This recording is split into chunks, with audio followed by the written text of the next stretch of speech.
the 9th of April was your Memorial Cup day. You worked an entire winter getting ready for the 9th of April. Were you happy with what you got?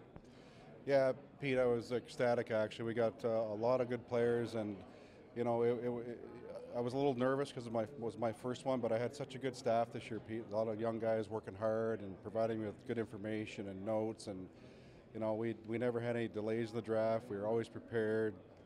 It was like you said, it was our Memorial Cup, and for all our staff, and we were excited. We were happy with the way the day went, and more importantly, very happy with all the players that we were able to pick yesterday.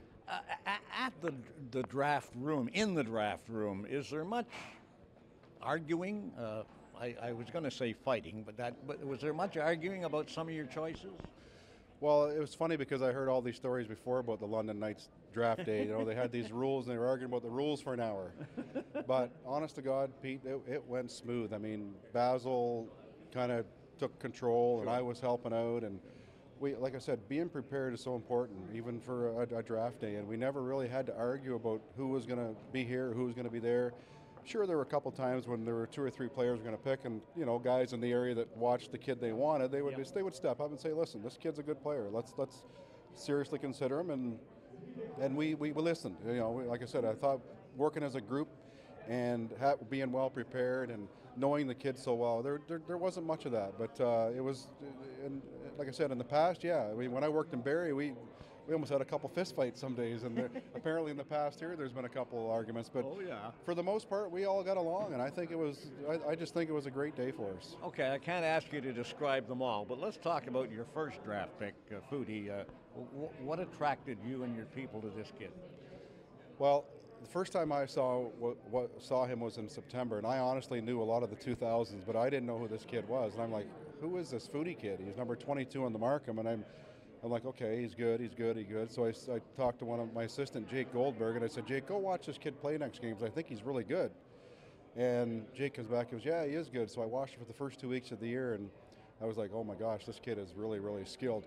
He reminds me of Kevin LeBanc. When I worked in Barrie, I was the guy who kind of watched Kevin LeBanc and watched him. And Liam has a lot of the same movements on the ice, same stick skills, and the skill he has and the speed he has and the way he can find holes is unbelievable. We just kept watching him, so I emailed his dad and got talking to him back in September, and his dad still tells me every time he sees me, you're the first guy who contacted me, so hopefully I end up in London. So, but he was just a kid that we all loved. I mean, it was hard not to take him.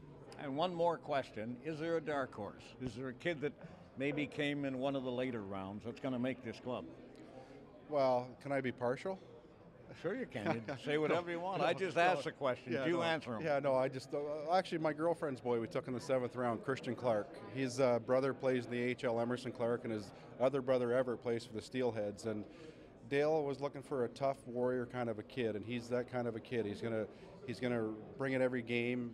He's got to grow a little bit, but he's probably the top lacrosse player in Canada for his age, and he's tough as nails, and he skates fast, and he works hard. And another, I'll give you 2 other ones. Francis Drouin out of Ottawa, we got him late. He's a big kid, Pete. He's 6'2", almost 185.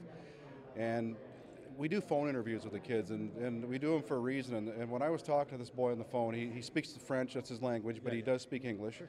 But he just impressed me with his answers, his attitude, the way he knew the game, the way he knew all the players.